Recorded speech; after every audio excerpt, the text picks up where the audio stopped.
Hello. Thank you very much. This is Gary with Gabbin with Gary. Thank you for stopping by and checking out another interview. I interviewed Julie Vrillaund and Claudia Panzer of Animal Rescue Maruipol. This is going to be part one. I hope you enjoy. Thank you so much. So Julia, I hear you're the main squeeze down there. Well, I just found out it too. It was never intended to be, but somehow. That's okay. That's pretty impressive. And how are you, Miss Claudia? I'm doing fine. Thank you so much. I'm not far from you. I'm in Colorado. Oh, yes. I go down there often. I have to go to Fort Collins like every couple of months. Oh, very good. Yeah, I'm in Denver. Where in Denver? So I live in Stapleton, which is now called Central Park, which is the old airport. And I'm a doctor and I have a practice, and here's my office. You're in my office. That's beautiful. That is amazing. Yeah, this is the thyroid. This is a thyroid with an autoimmune disorder. So this is my office space here. Wow. And this is because I'm an endocrinologist. I do thyroid and diabetes and obesity and low testosterone and menopause and adrenal glands, all those things. I'm sorry that you're so busy, because obesity has got to be the number one problem that you have. Actually, obesity and fatigue, because everybody who is tired thinks it's an endocrine problem. Because the PCP, usually checks the usual stuff. If you're anemic, if you have a liver or kidney problem, if you have diabetes, and then none of this applies. And then I say, oh, it's weird. You go to the endocrinologist, they can figure it out. But so much fatigue is what's happening around us, right? It's exactly like you're describing me now. Yeah. I'm tired all the time. You sleep, you wake up, and you still feel like you've never slept. I'm tired too all the time, but that's because my brain is going all the time. Yes. I wanted to ask Gary, how's the puppy? How's that lesion? How's your dog? She's getting better. There she is laying on the chair over there. Oh, yeah, I see. It's cute. No news about the results yet? Not yet. I hope to hear soon. They said 10 to 14 days because they're so backed up. But I go back and forth. There's like 7 points that show if it's cancer or not, and she doesn't hit any of them but one. So it makes me really think that that's probably not the case. But I'm scared because those kind of dogs are prone to that. Oh, I see. I wanted to tell you, I had a little schnauzer and he developed like a sac, looked very much like what you showed me in the picture, on his buttock. And I think it was itchy. And so he was rubbing his butt all the time across the pavement, right? And and then it actually opened up and it was a big bag of blood. Wow. And he was already 15 years old and quite bony at that time. And then we just, once it was open, of course, we took him to the vet then. I mean, beforehand, even they said, oh, it's just a little cyst that didn't do much because he was 15. And so after it opened up, they just taped it and it healed relatively okay. And that was the end of it. I think she's got like 18, 20 stitches. She's got a lot of stitches.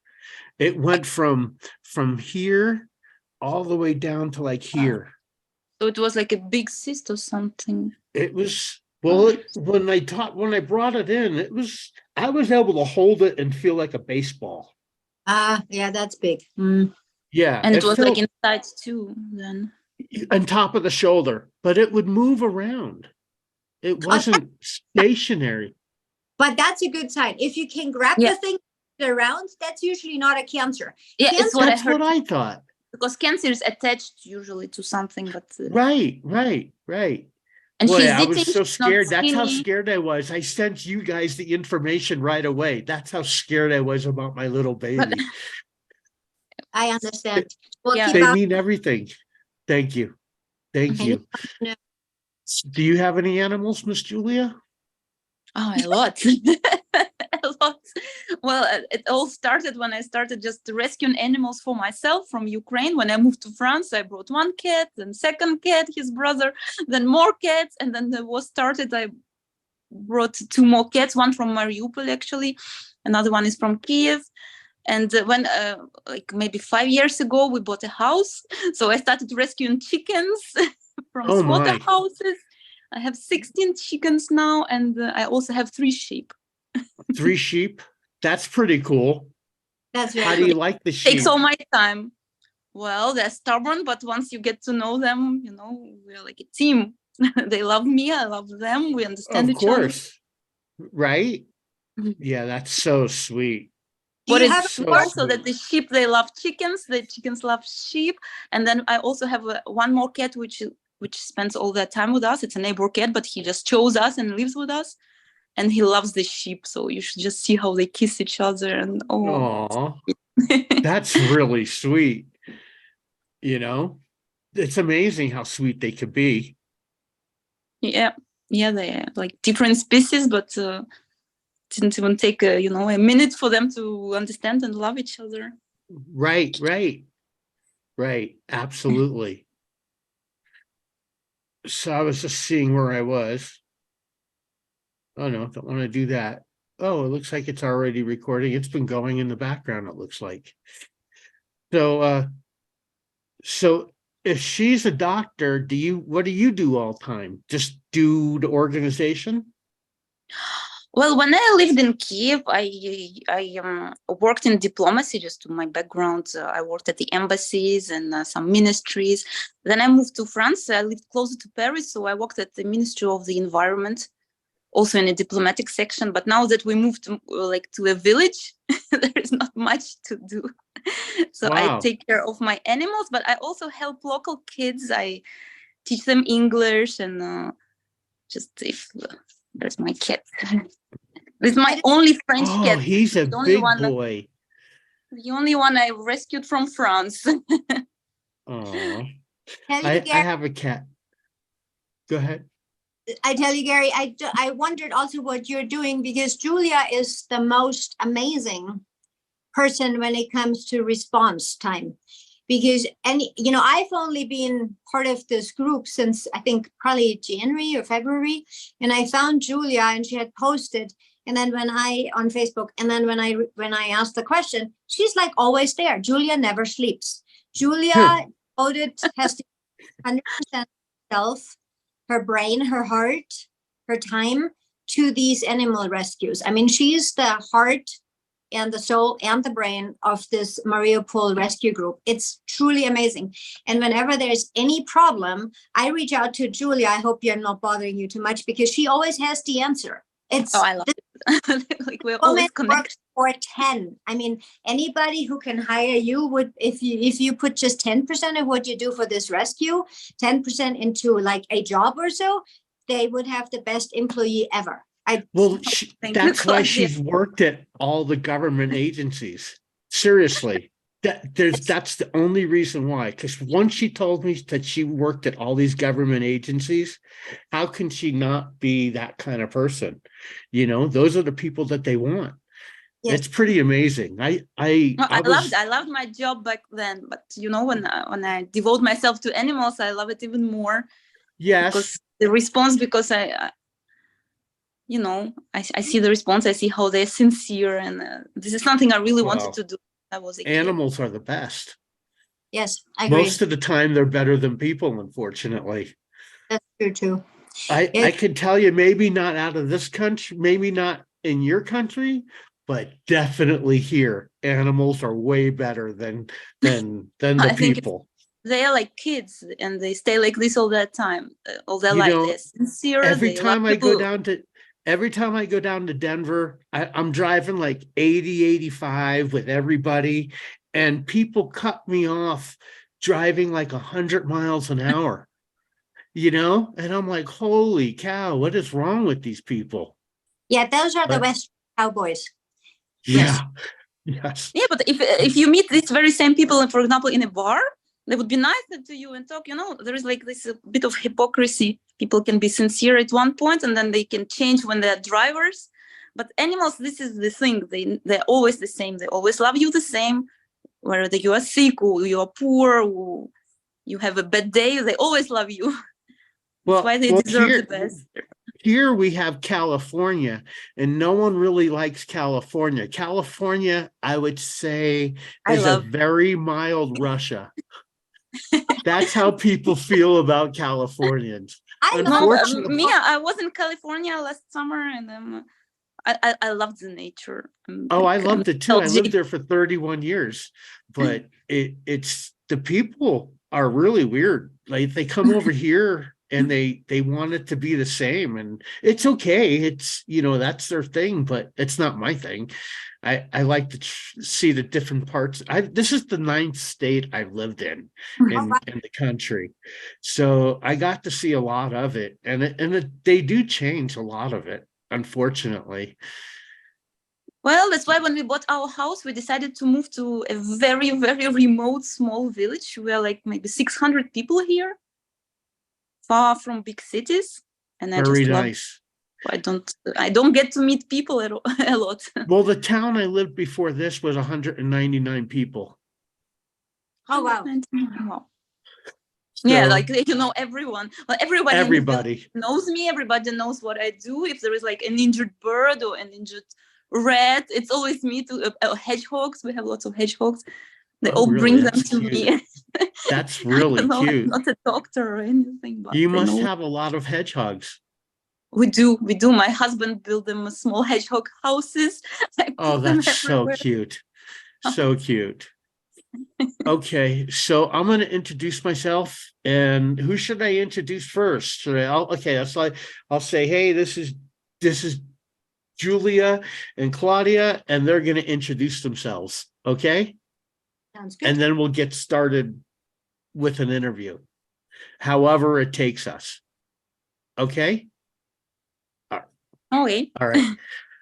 Hello, I'm Gary with Gabbin with Gary, and we have Julia, and Claudia here, and they're going to introduce themselves. So, hi everyone, I'm Julia. I'm a native Ukrainian, but I have been living in France for 10 years. And I think today we will talk about animals and rescuing animals in the war cities in Ukraine. So somehow I ended up helping Mariupol, though I'm originally from Kiev, and I have never been in Mariupol in my whole life. But, oh, wow. You know, you never know where life brings you. That's right. And Claudia? So I'm Claudia. I'm originally from Germany. I moved to the US about 20 years ago, and I'm now in Denver, Colorado. And I'm a physician during the day, and I try to do or help with animal rescues in the evening. So now I hope that this brings awareness to the plight of the Ukrainian people and animals. And so I try to help as much as I can with donations, with networking, anything in that regard that helps the... Right. That's what I try to do. I try to network really hard to help all the organizations and then all the people I talk to. It's kind of crazy. I deal with so many people and so many organizations now that are reaching out to me, and a lot of them are animal organizations, believe it or not. And that's definitely an issue in Ukraine. I forget which organization it was. I was talking to some lady in Switzerland, and she does that's all she does is handle helping animals. And so there are a lot of places in Ukraine that aren't really pet shelters. They're just people who may have picked up 10, 20, 30 animals, and now they're not really a legal shelter, but they're a shelter. And these people verify them from people on the ground. And then they actually give them money to help, and also food to help with everything. So I thought that was pretty interesting. And they put out about $40,000 a month. Oh, wow. Yeah, I was very surprised. We call them caregivers, and they have always existed. It's just that the war, it unveiled the real situation. Because, for example, in France, there are associations, and everybody knows like which association you have to go to if there is an emergency, if there is an abandoned animal. In Ukraine, there were just only few shelters, which are also like private shelters. We don't have state shelters. If it's a state shelter, everybody knows it's something bad. You know, it's where the animals are mistreated. That's used for animals, right? Yeah, so only private people who just, we call them shelters because if they have more than 100 animals, they are actually a shelter. But they buy the territory themselves. They have to finance the territory, the food, everything themselves. Of course, there can be some donations from some rich people who care and who support, but after they register as organizations and they become official shelters. But it also always starts with just private people, yeah, and those who care.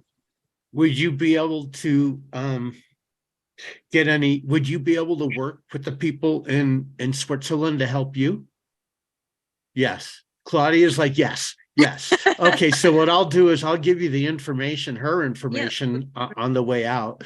Actually, it's listed on one of my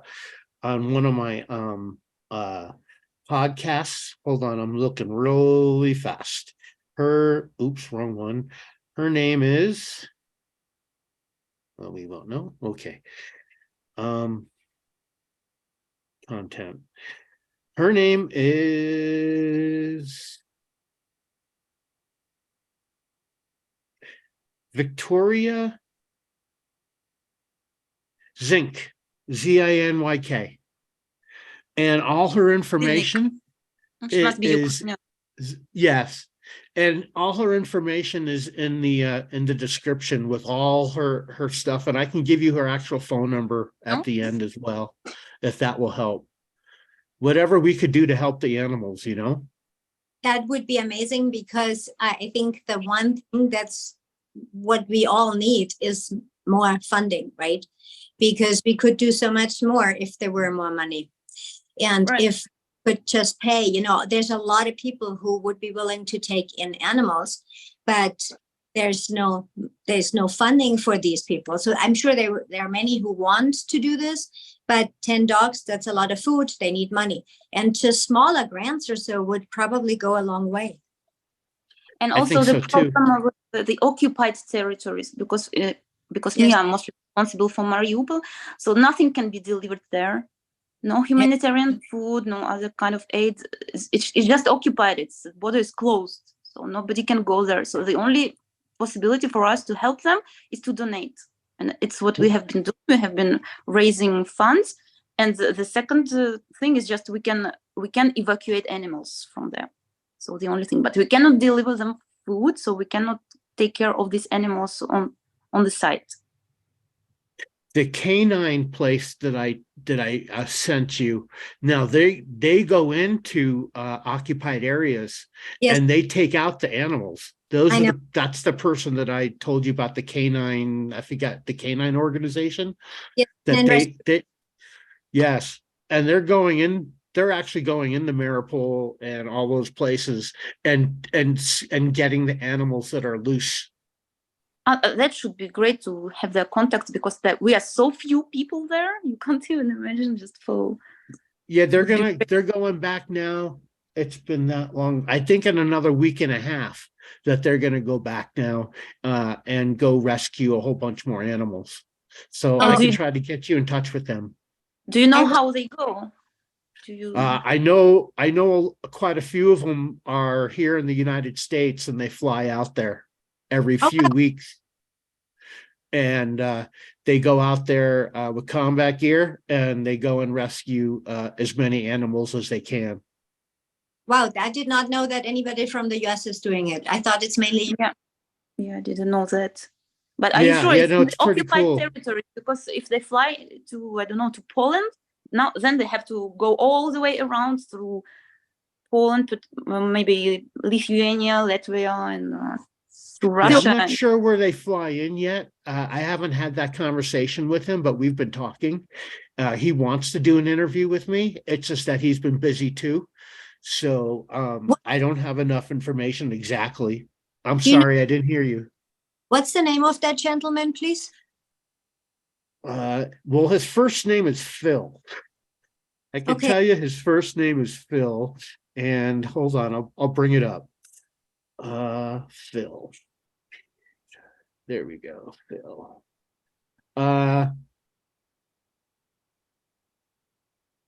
Profile. All I have is Phil. I Okay. can't tell. I don't have a picture. I don't have anything for Phil, just Phil. But I could tell you again what organization he is. He works at K9 Global Rescue, and he's Yes. the owner. Oh, cool. That's very good because I follow them on Facebook and K9 Global Rescue. I know them quite well, but no, I don't know Phil or anybody, but I think that an interview with him would be also very, very good because in my opinion, so when I speak to my German friends every weekend. So in Europe, in Germany, in Poland, of course, there's so much awareness of this problem. In the United States, I don't know how you feel about it here. I bring this up to my patients. I talk about it all the time, but people hear that war is so far removed, the awareness is just not there. So if we could get this into like some Denver Post or something like that, it would be great. Because once people hear, so for example, since I joined Julia's group, I've posted on my Facebook. So a few Americans actually have donated to this cause. So I have about 5 of my Facebook friends / patients who have donated to the Mariupol rescues. And so once there's more awareness, people are willing to help. Yeah, this I noticed this too. We have supporters from all over the world. That's Claudia as our great supporter. We also have people from Great Britain, like Linda and Stephanie and Suzanne from Germany. They're always there with us. Like we're so few, but we feel like we are powerful because together we spread the word. We managed to raise funds to evacuate those animals. And after we follow all together online, how they're moving on GPS. It's Right. It is very exciting. And there's a lot of problems here. Like Claudia was saying, in the US, people are disengaged, and that's why there's several reasons why I'm doing these interviews, but that is one of the reasons why, because people are, like I said, are disengaged here. It's far away. Nothing ever happens in America. World War II, Right. people were just off the Atlantic Ocean, and it doesn't ever affect us, maybe financially. So those are the issues that we have. And I am trying to put as many interviews out as possible. I don't know what else to do to promote help than to do these interviews. I know. And in addition, there's, of course, big political divide in the United States that goes so far that some Americans don't even think that anything in Ukraine needs support or should be supported. And or real. And that is also very problematic, in my opinion, because these people do not understand that if we don't support Ukraine anymore, this will have big consequences for the world. But even in Ukraine, I remember we never thought that anything like this might have happened, because like we in Ukraine, we are safe, all religions are tolerated, we are so tolerant to everybody. I personally would never have imagined that my country could be at war. Yes. Especially from a neighbor, like we are all so connected, we have relatives there, they have relatives here. We never thought of it. It was like, it's surreal, and it has been more than a year, and I still sometimes I wake up and I don't like trust it's true, until I get connected, read all the news, social media, and then every time I have to realize that this is true. This is the reality. Thanks again for catching the end of part 1 of the Animal Rescue Maruipol with Julia Vrillaund and Claudia Panzer, and we'll be getting part 2 out tomorrow. Please subscribe, please like, please donate to my channel or sponsor my Patreon. That would be really awesome. I can really use the help to get the word out, and please repost. Thank you very much, and see you guys tomorrow.